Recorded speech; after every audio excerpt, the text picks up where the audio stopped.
It's Laura Eubanks of Design for Serenity, and it is the grand and glorious reveal in Santee. Oh my gosh, this was such an undertaking. This is the biggest job DFS has ever done in one stretch. This was 12 days with a full crew and more plants than I can even count. And speaking of plants, we did 2 massive barrel colonies in this installation. And we were inspired by the little colony that we did in phase 1. This one, though, I was able to procure specimens from private growers as well as my wholesale growers. We were so fortunate that our dear friend Cullen from, what's Cullen's thing? CM Landscape, right? Was able to, how many? I mean, we got 20, I think over 20 of these big and small barrels from Cullen's own yard. I think the last time I showed you the colony, I can't recall if it was top dressed or not, but I know that we hadn't worked in all of the rubble yet. I can't stress that enough for those of you looking to do your own designs, especially when working with cactus. Rock is such an important part of the aesthetic. So, in addition to 1, 2, 3, 4, 5, 6, 7, 8, 9, 10, 11, 12, 13, 14, 15, 16, 17, 18 2-foot boulders, which is probably about 3 to 3.5 ton of rock, we added rubble. We added the lava rubble. We added some Baja Cresta rubble, 6 to 12. You know, because that's another thing. When you're working with a narrow space, and we brought 3 yards of soil in here too and created mounds, and oftentimes that can cause some elevation challenges. So where it's a little bit steep, you can take your rubble and kind of shore it up, do a little bit of organic dry stack to support your gravel so that it doesn't roll off onto the sidewalk. It has been hot as all get out in San Diego for the longest, and we're getting some weather today. I want you to point out how the monkey hair is staying in place. Oh yes, I mean the winds are probably upwards of 20 miles an hour or more, and the monkey hair is not budging. Our mulch up there is holding steady. That is the go-to for top dressing if you're going to do that, if you're going to do mulch. So yes, the barrel colony one. This is barrel colony number 1. We have another one above the pool that will show you. This irrigation that we put in here is the Netafim subterranean drip, and we had to do some adjustments on it to accommodate the slope and runoff. We wanted to make sure that the slope plants got plenty to drink until they're established. The challenge was these little tapestry areas don't need as much, but it's only on one valve is controlling this whole area. So through a process of trial and error, we figured out the perfect timing for this particular installation. All of our aloe Bainesii trees were, well, let's see, 3 of them? 4, no, 1 was procured from Cullen. This is Cullen's. Then we got 3 from a private homeowner in Carlsbad, and then I got 2 from Caesar at Sun Valley. So we have 1, 2, 3, 4, 5, 6 mature aloe trees in this installation. This area, I wasn't sure what we were going to do here exactly. I knew that I wanted to create some of the design aesthetic that DFS is known for. I just wasn't sure how it was going to marry with the slope and with the monkey hair. And you know, I'm really happy. I'm really, really happy with this. The idea, remember, being that in a couple of years' time, these plants on the slope will grow to such an extent that you really won't see much of the ground. So the monkey hair is really just a smoke and mirror. It's, you know, the goal is temporary to control weeds, to retain moisture, and just to look nice while these plants are getting their legs. We were also got some degutii, Fuquaria degutii from Matt Jones, Jones Rare Roots. And the minute those plants went in the ground, they freaked out and they completely panicked. They shocked. All the leaves turned brown and fell off. That was not quite 2 weeks ago, or yeah, not even 2 weeks ago. And look at the comeback already. Yeah, it's kind of hard to see, but it's coming. Yeah, it's the comeback is phenomenal. We've got so much green leaf on those already. I'm so thrilled. I knew they'd be all right. So if you're planting Fuquaria degutii and the leaves turn brown and fall off, don't panic. Chances are good that they're just a little shocky, and once they understand that this is going to be their home, they will make a solid comeback. Another thing that we talked about in the early days, I wasn't sure how it was going to go. Remember, was this area in here. We had to leave this all open for access, for the guys to be able to get through. We had taken this fence panel down. And remember, this fence also is required by law because they have installed a swimming pool, so they had to fence it. And we took off a panel for access to get over into the slope. And I wasn't sure exactly how all of this was going to work out. I wanted this all to be seamless. And so I had to kind of, I had to be thinking about the plants, how many I needed to hold back. I wanted balance. Because we needed that access. Yeah, we needed access, and I wanted it to be balanced and not look like an add-on, and the guys did a magnificent job. This is completely seamless. We also had a situation here where we had massive runoff. I mean, this was a sheer cliff. So the guys created this organic border with the rubble that looks so nice and so natural.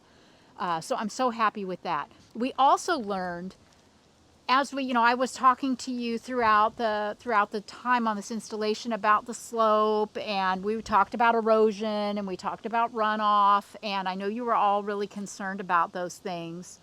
And remember that what was up here before were some massive eucalyptus tree stumps. There were some trees that were cut down, but mostly the trees have been cut down years before, and they're just giant stumps. So there is a super highway of roots not deep down under the surface here. So the slope itself is very stable. There will not be any runoff. And as far as maneuverability and logistics getting up there, with all the time that the crew and I spent going up and down and up and down and up and down and up and down and over and across and this and that, we created some really good natural pathways and footholds in here. So as it turned out, I didn't have to run any rubble up there to make footholds. We're very comfortable. We were like a bunch of mountain goats up there by the end of the project. Not to mention you wouldn't have been able to see them. Yeah, and yet the footholds wouldn't have been something that you would really have been able to see because of the monkey hair. The monkey hair is this thick. So we're real happy, it just worked out so beautifully. The client, our client is absolutely thrilled with this and very, very eager for her garden to be on a tour one day. So keep your eyes open for that. The rubble situation. Oh, yes. Hannah said, mention the rubble. Okay, so we got toward the end of the project, and I was talking with Greg about how much rubble we were going to need. And he said, well, I'm going to be getting some of the lava rubbles. Do we really need any Baja Cresta, or can we just use lava rubble for to do the finish work in here? And I said, oh, you know what? No, we're good. We'll just get the lava rubble. We'll be fine. We can just run that all the way through. Oh my gosh, you guys. So I threw down and had the guys throwing down lava rubble, and it didn't look good. It did not look good. It looked so contrived, and it just looked fake and it looked terrible. So I'm trying to make it work. I'm trying to make it work. I'm grouping pieces of lava rubble together. I'm separating them. Nothing is working. And then it occurred to me, what we needed to do was add Baja Cresta as well. We needed both. And as soon as I started, so I sent Greg down to the KRC in Lakeside, and I had him get me my Baja Cresta Rubble, and as soon as I started throwing that in, transformed it. Absolutely transformed it. It looks so much better. So the lesson and the hack is to mix your mediums if you're doing rubble. If you want to bring in the burgundy or the black lava, great, but know that you're going to need honey quartz or Baja Cresta or something else to complement in order to get a really good natural look.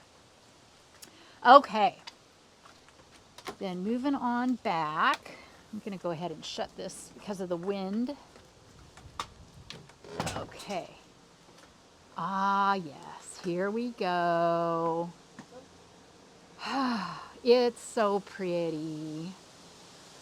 Our client, after we did phase one, she was toying with the idea of having a pool installed, and she went ahead and dropped the hammer on that. And it was a process between getting all of the permits and all the logistics. This pool took 9 months to get into the to get in. It took so long.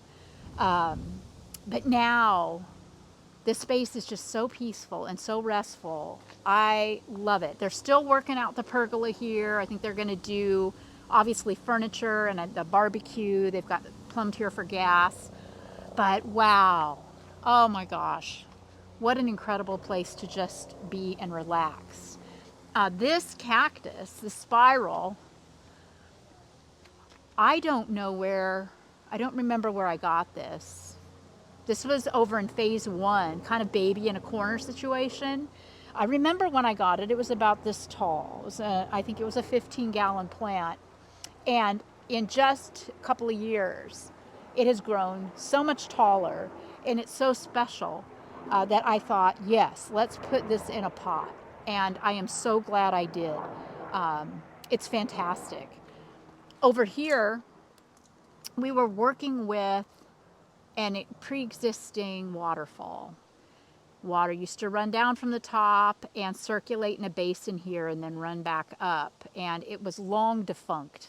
It hadn't worked for years. They had tried to fix it. It leaked. I mean, there were just all kinds of issues with it. So they decided to abandon it. And I told the client that I'd do something with it. I didn't know what I'd do, but what we ended up doing was very delicately and carefully, and I think with great restraint, we planted around the edges. We added more rubble. We threw chamois beige in there and cleaned it all up, poked holes in the liner at the base for drainage, and I decided on keeping it real simple with just some Aeonium herbicum. And then we thought, ooh, this would be also fun to do some Calandrinia spectabalis for those beautiful pink wavy flowers in warm season. And then I thought, let's throw in some orange. So I brought in some Sedum Adolphi. There's a lot of Sedum Adolphi. There's probably 21, at least 1 gallon Sedums up there. And then these are the little shooting star Sedum. That's kind of a new introduction from Altman Plants. And I've got these in the crevices, in the rocks, because they grow so spectacular. I tried these first on a project in Laguna Beach, planting in the nooks and crannies, and they are thriving. So they will get runoff from irrigation and rain, and they're quite the fabulous spiller. Then we have Portulacaria afra variegata, another tough cookie that will spill beautifully and kind of soften up this boulder outcropping. I also added some little barrel cactus. I didn't want to try to run irrigation down in here, so we just kept it xeroscopic. And again, this kind of repeats the barrel colony that exists in 3 other areas of the yard. So the plants that I chose for the slope, I chose plants that are very tough I chose plants that will grow fairly quickly and that will showcase beautifully on a slope. So I have 4 or 5 different types of agave, and I have the Dazzlerian wheelerii, some aloe vera, some Hesper aloe, some variegated attenuatas.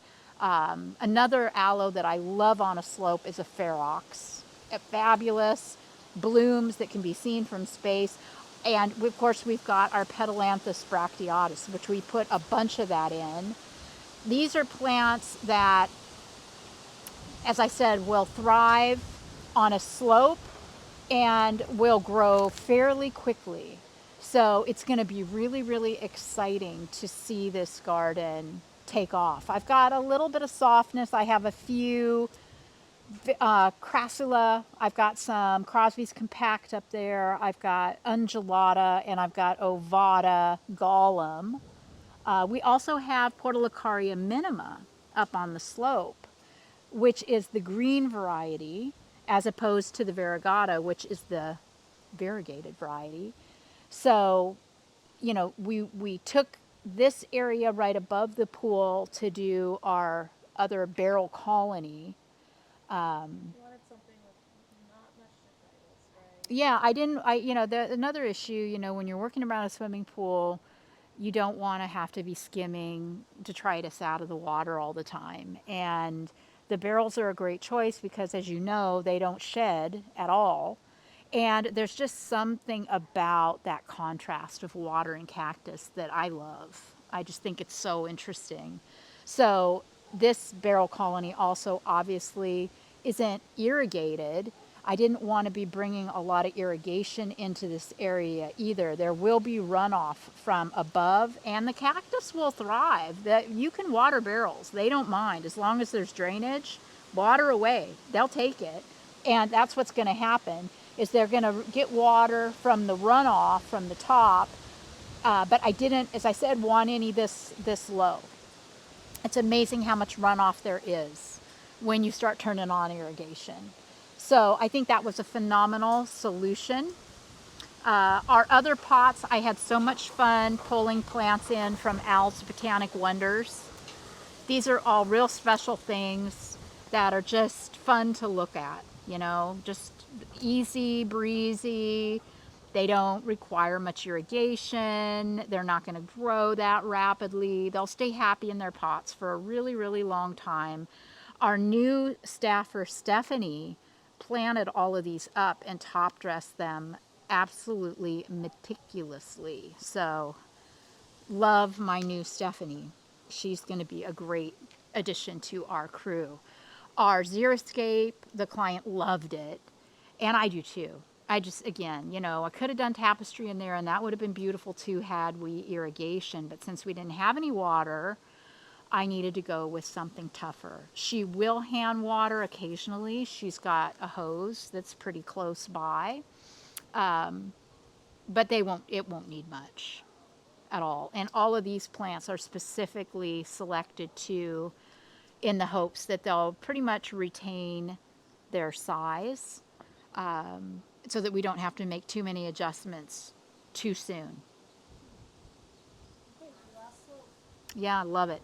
Then we aren't done yet. There's more.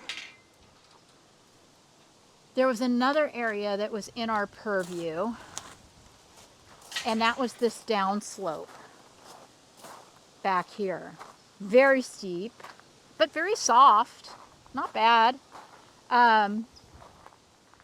We went with mainly Portulacaria variegata. It's the most aggressive Portulacaria. This is a phenomenal slope solution. This slope is irrigated by a broadcast spray, which was here. We didn't change it. It works. So if it ain't broken, right? We also included a couple of Dazzlerian wheelerii. We got some big agave blue flames from a private grower. We've got a Desmediana and some Crassula in here. And then we also added a couple of Petalanthus bracteus right over here. Our client is going to be doing some retaining down here with demoed concrete. So we just took the monkey hair as far as we could in the hopes that we wouldn't infringe on the area where he's going to be doing some construction. Oh my gosh, yeah, I'm kind of speechless. Continued the rubble all the Yeah, way. there were all these little challenges too, like this area right here, as we began to design and get the plants in and start to figure some things out, I realized that I just assumed we would monkey hair in here. And then I thought, no, that's a really bad idea because this area is not going to be planted. So rock made a lot more sense since this is going to be a permanent situation. We aren't going to, we're not going to have plants. So if I'm going to do rock, then I need to end the rock. So we just took our rubble border and rounded it around here and brought it all the way through. And that gives a delineation between the monkey hair and the gravel.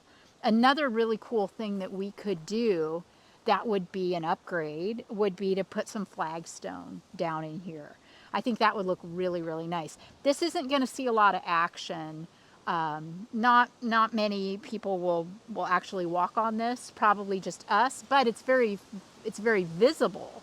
So aesthetically, having a flagstone in here could look really nice. I'll talk to my client about that after she has a chance to kind of just get a feel for the garden space. So that's it for me. I'd like to, as always, to thank you guys so much for all of your lovely comments and for subscribing and for being so loyal and for following DFS. I'm looking forward to some time off up at the ranch where Greg and I and Hannah are going to head up there in about a week. So you might not hear from me for a while. So you'll have to watch the reruns. There's over 1,000 videos uploaded. So go back and look at some ones from way back in the day. Thank you all again. Get out in your gardens, have some fun. This has been Laura from Design for Serenity, about to blow away with your grand reveal in Santee. Bye, guys.